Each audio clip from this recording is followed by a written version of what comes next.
Well, I think there was great concern in the early 1960s about the power of the right. I mean, groups like the Minutemen and the John Birch Society were obviously fringe groups. But Barry Goldwater, for example, wrote a book in 1963 called Why Not Victory, in which he really argued for the release of American power to destroy the Soviet Union. And there was a lot of reaction, of unthinking, rather mindless reaction. Why don't we drop the bomb and all that kind of thing.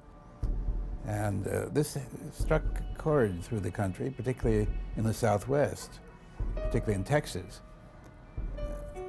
The military was infected to a degree of this. General Walker was an extreme case, but there was more of it. Kennedy encouraged the making of the film 7 Days in May, and he encouraged John Frankenheimer to make a very effective movie of it. Not that he thought that a military putsch was likely, but he wanted to raise the national consciousness about the problems involved if generals got out of control. 7 Days in May was a political thriller in which the Joint Chiefs of Staff plot to overthrow the president and the government. We got a message from P.S. Salinger that the president was most anxious to see this movie made, and that the president would do everything he could to make our life easy. In other words, give us access to the White House Secret Service people so that we could interview them and do our research, and shoot outside the White House the riot. And he would go to Hyannisport while we did that. And that's exactly what happened. You got something against the English language, Colonel? No, sir. Then speak it plainly, if you will.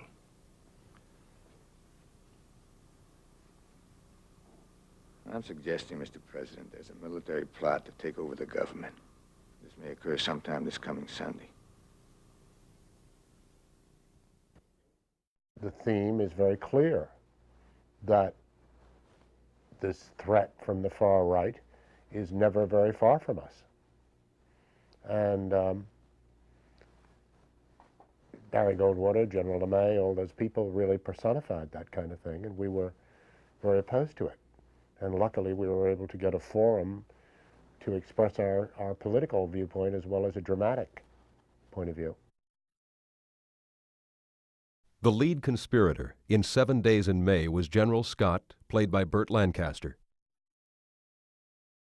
To motivate the Joint Chiefs behind his plan, he ridiculed the idea of the president's test ban treaty with the Soviets. I know you think I'm a weak sister, General.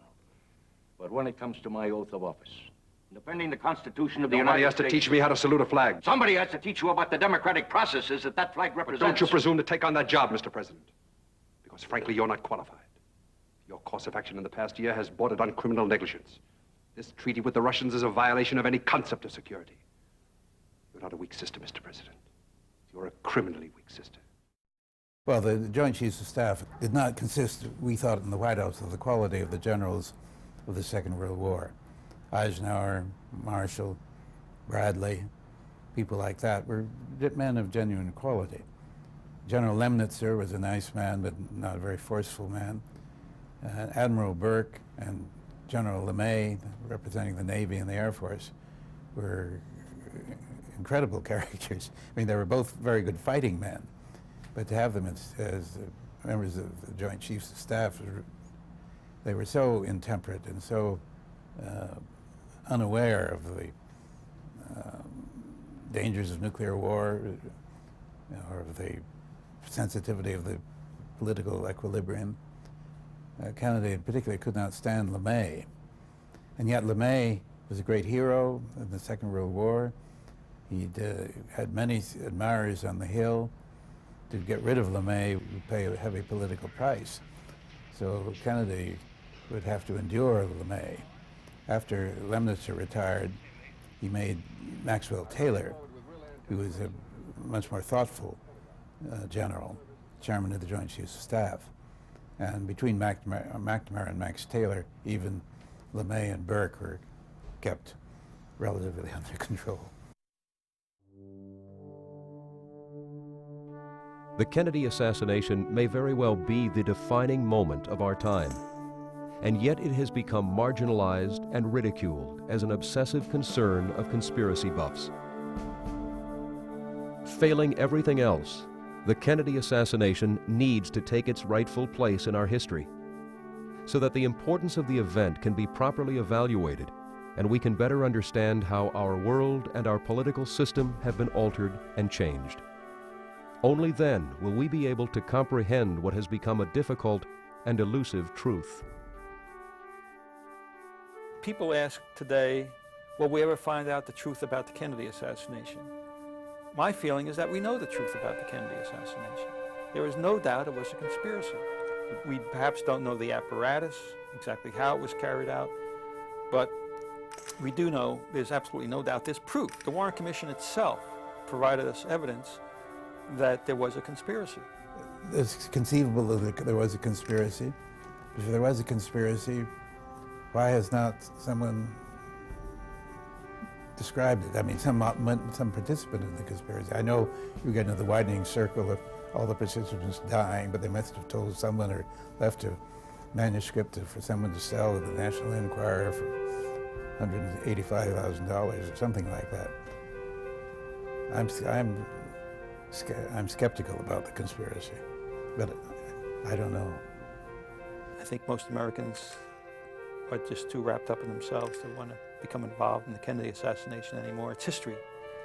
And it makes you wonder whether that's not the way it eventually was supposed to turn out. Never have the nations of the world had so much to lose or so much to gain. Together we shall save our planet, or together we shall perish in its flames. Save it we can, and save it we must. And then shall we earn the eternal thanks of mankind, and as peacemakers, the eternal blessing of God.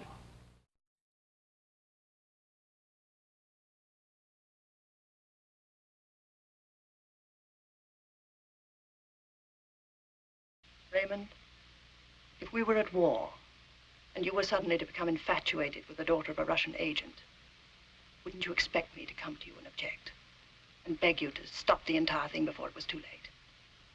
Well, we are at war. It's a cold war, but it will get worse and worse until every man, woman, and child in this country will have to stand up and be counted.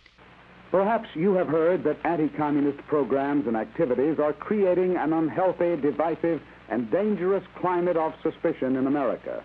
Perhaps you have heard that such programs have the effect of making Americans distrustful of their neighbors.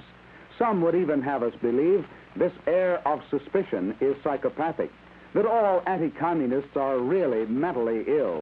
Wonder if you'd mind giving us your opinion of the John Birch Society? Are you a member? That's what I was going to ask you, whether you are, and if you are not, what your opinion was. Are you a member? I'm not sure that that's significant at this point. I'm not sure that your question's significant. No, I'm not a member, sir. I am a member.